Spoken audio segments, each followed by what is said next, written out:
اعوذ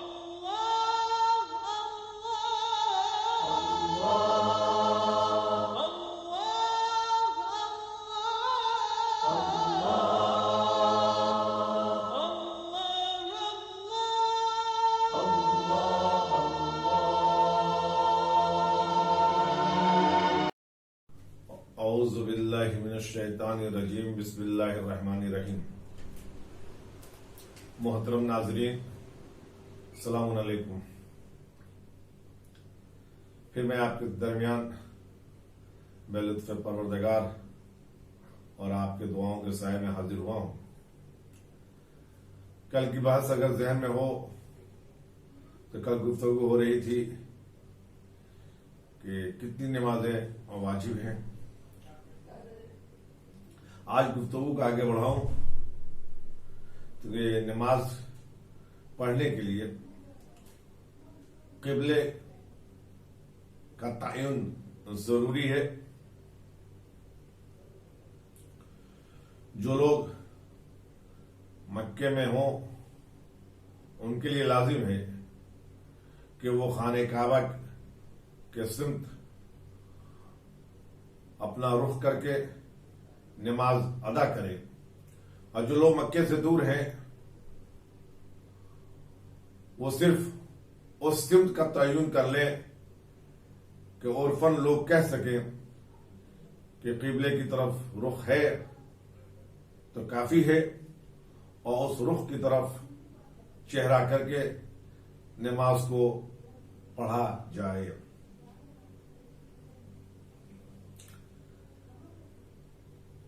قبلے کا سمت تعین کرنا ضروری ہے۔ قبلے کا تعین یا تو دو عادل گواہ ہمیں بتائیں کہ قبلہ ادھر ہے، یا آج کل جو مشینیں آئی ہیں مشینوں سے قبلے کا رخ تعین ہو، یا پھر مسجد کا محراب دیکھ کر یا مسلمانوں کی قبریں دیکھ کر قبلے کا تعین کیا جا سکتا ہے۔ اور اگر کبھی یہ شک ہو جائے یا کوئی موجود نہ ہو جس سے قبلے کا تعین معلوم کیا جائے کہ قبلہ کس رخ ہے، تو آپ کو اختیار ہے کہ آپ چاروں سمت میں جس طرف بھی آپ کا یقین ہو کہ اس طرف قبلہ ہے تو اس طرف رخ کر کے نماز پڑھ لیں۔ اور اگر آپ دو رخوں میں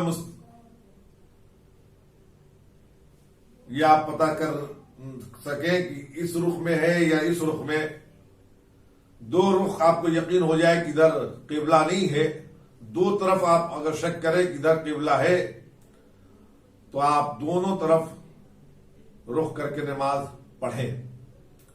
اور اگر آپ کبھی اس مرحلے میں داخل ہو جائیں کہ آپ تعین ہی نہ کر سکیں کہ قبلہ کس طرف ہے، تو آپ کو چاروں سمت احتیاط کی بنا پر رخ کر کے نماز پڑھنا ہوگا۔ قبلے کے بعد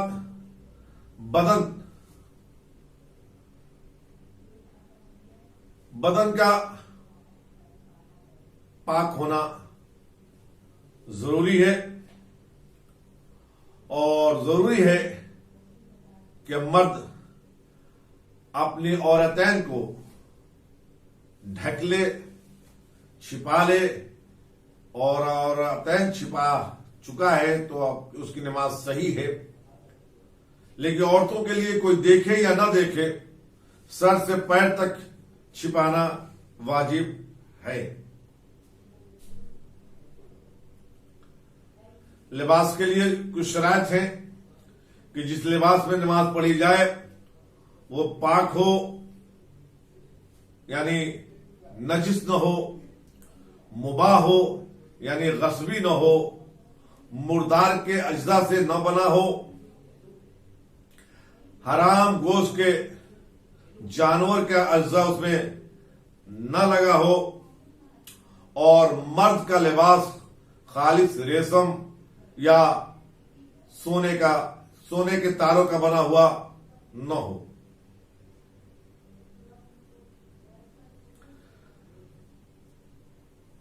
لیکن کبھی کبھی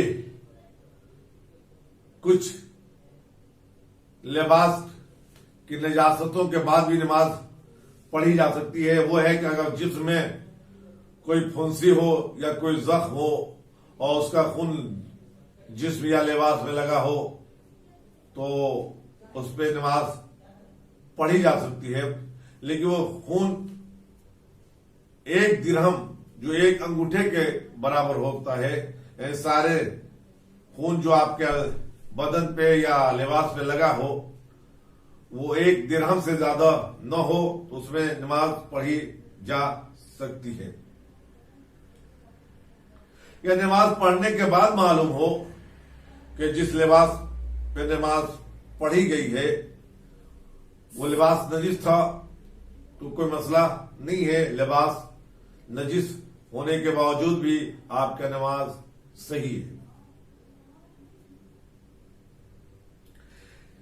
یا انسان مجبور ہو کہ اس کے پاس اس نجس لباس کے علاوہ کوئی چیز نہیں ہے جس کے وہ اپنی عورتین کو ڈھانک سکے، تو اس حالت میں وہ اس لباس سے اپنی عورتین کو ڈھانک لے اور نماز تمام کرے۔ ناظرین، اگر آپ کو اسی سلسلے کا کوئی سوال ہو تو دیے گئے نمبر 9245271995 پر مراجعہ کر سکتے ہیں۔ ناظرین، آج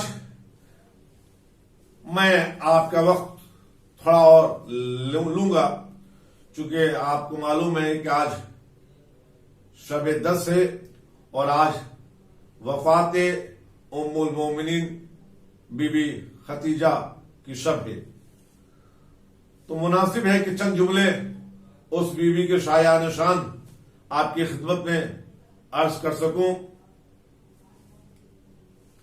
میرے عزیزو، وجود بی بی خدیجہ اسلام کے لیے ایک نعمت ہے۔ اللہ نے اپنے حبیب کو کئی معجزے دیے، اس میں 2 معجزہ یہ بھی رہا کہ ایک علی کی تلوار اور ایک جناب خدیجہ کی دولت۔ اسلام کے لیے دونوں چیزوں کی ضرورت تھی جو اللہ نے علی کے شکل میں اور خدیجہ کی شکل میں آپ کو عطا کیا۔ جب اسلام کو مال کی ضرورت پڑی تو خدیجہ حاضر رہی، اور جب اسلام کو تلوار کی ضرورت رہی تو امیر المومنین علی ابن ابی طالب حاضر رہے۔ بی بی خدیجہ کی تعریف کے لیے بس یہی کافی ہے کہ دور جاہلیت میں بھی یہ طاہرہ کے نام سے مشہور تھی۔ جیسے پیغمبر اسلام دور جاہلیت میں بھی امین کے لقب سے پکارے جاتے تھے، اسی طرح یہ بی بی دور جاہلیت میں بھی طاہرہ یعنی پاک و پاکیزہ لقب سے یاد کی جاتی تھی۔ بی بی خدیجہ اپنے دور کی مشہور تاجرہ، جس کے اشارے پر مکے کے تجارت کا انحصار تھی، اور جب وہ ایک مرتبہ پیغمبر اسلام کو تجارت کا مال لے کر بھیجا اور جب واپس آئے پیغمبر اسلام اور ان کے بھائی نے جب فضائل مصطفیٰ بیان کیا تو اس بی بی نے اپنا رشتہ مصطفیٰ کے لیے بھیجا۔ یہ بات یاد رکھیے گا کہ خدیجہ نے منافع کی بدولت یا منافع کی وجہ سے رشتہ نہیں بھیجا ہے، بلکہ شرافت اور کردار پیغمبر جو ان کے بھائی نے آ کے بیان کیا اس بنا پر اپنے رشتے کو بھیجا۔ اور کیا کہنا اس بی بی کا کہ جو ام المومنین کہلائیں۔ یوں تو پیغمبر کی ساری ازواج یا سارے ازواج ہمارے لیے ماں کا درجہ رکھتی ہیں، پیغمبر کی ساری بیویاں ہمارے لیے ماں ہیں، لیکن پہلی ماں اسلام کی خدیجہ بنی۔ اور یاد رکھیے گا، ہم جیسوں کی ماں اور ہوتی ہے اور فاطمہ کی ماں اور ہوتی ہے، اور ام المومنین ہے، مومنین کی ماں ہے، لیکن کیا کہنا اس خدیجہ کا جو فاطمہ جیسی شخصیت کی ماں بنی۔ میرے عزیزو، زہرا کی ماں کا نہ کوئی جواب، نہ زہرا کی بیٹی کا کوئی جواب، یا لفظ بدل دوں تو یہ کہوں کہ فاطمہ کی ماں نہ ہوتی تو بنائے اسلام نہ پڑھتی، اور فاطمہ کی بیٹی زینب نہ ہوتی تو بقائے اسلام نہ ہوتا۔ یہ عظمت خدیجہ ہے کہ پیغمبر اسلام کے گھر میں جب تشریف لائی تو اپنے سارے دولت و مال کو اسلام پہ لٹا دیا۔ عزیز، 40 سال کی عمر میں پیغمبر نے شادی کی تھی، خود خدیجہ کی عمر 40 سال تھی اور پیغمبر کی عمر 25 سال تھی۔ 15 سال کے بعد اعلان رسالت کیا۔ آپ کو وہ واقعہ یاد دلاؤں کہ جب غار حرا سے پیغمبر واپس ہوئے اور خدیجہ سے وہ سارے واقعات بیان کیے کہ غار حرا میں ان کے ساتھ کیا کیا واقعات ہوئے، تو خدیجہ بول اٹھی کہ آپ نبی ہیں اور آپ کے پاس غار حرا میں آنے والا فرشتہ کوئی اور نہیں بلکہ جبریل ہے۔ تو پیغمبر اسلام نے آواز دی، خدیجہ مجھے ٹھنڈک کا احساس ہو رہا ہے، مجھے کمبل اڑا دو۔ تو خدیجہ نے پیغمبر اسلام کو لا کے ایک چادر دی، بیٹی نے چادر دی تو انما یرید اللہ لیذھب عنکم الرجس اہل البیت ویطہرکم تطہیرا کہہ کے پکارا۔ میرے عزیزو، 2 بیویوں نے چادر دی ہے اور دونوں بیویوں نے جب چادر دی تو اللہ کو ان پر پیار آ گیا، کہیں سورہ مدثر کو نازل کر دیا تو کہیں سورہ انما کو۔ آج اسی بی بی کی شہادت کی تاریخ ہے۔ کوئی اسی میں اتنی جرت کہاں کہ وہ خدیجہ کی تعریف کر سکے۔ شاعر نے کیا خوب انداز سے کہا ہے کہ توصیف خدیجہ کی میرے بس میں کہاں ہے، توصیف خدیجہ کی میرے بس میں کہاں ہے، یہ اس کی بھی ماں ہے جو خود باپ کی ماں ہے۔ میں سوچتا رہتا ہوں کہ تو کون ہے کیا ہے، میں سوچتا رہتا ہوں کہ تو کون ہے کیا ہے، بی بی تیرا داماد بھی نصیری کا خدا ہے۔ یہ ہے خدیجہ، اور آج ان کی ہی وفات کا دن ہے۔ آئیں ہم چلیں پرسا دیں فاطمۃ الزہرا کو جن کے سر سے ماں کا سایہ اٹھا۔ بی بی، آج آپ کی ماں کی وفات کا شب ہے۔ بی بی، روایات میں ہم نے دیکھا کہ جس وقت ماں گزری اس وقت آپ کی عمر 5 سال کی تھی۔ ماں کی محبت جب آپ سے چھین لی گئی، یا ماں کی محبت سے جب آپ دور ہوئی، تو میں نے دیکھا کہ آپ کو آپ کا شفیق باپ بڑے آرام سے اپنی ماں کے جنازے سے ہٹا رہا تھا اور دلاسا دے رہا تھا، فاطمہ ابھی تیرا بابا زندہ ہے۔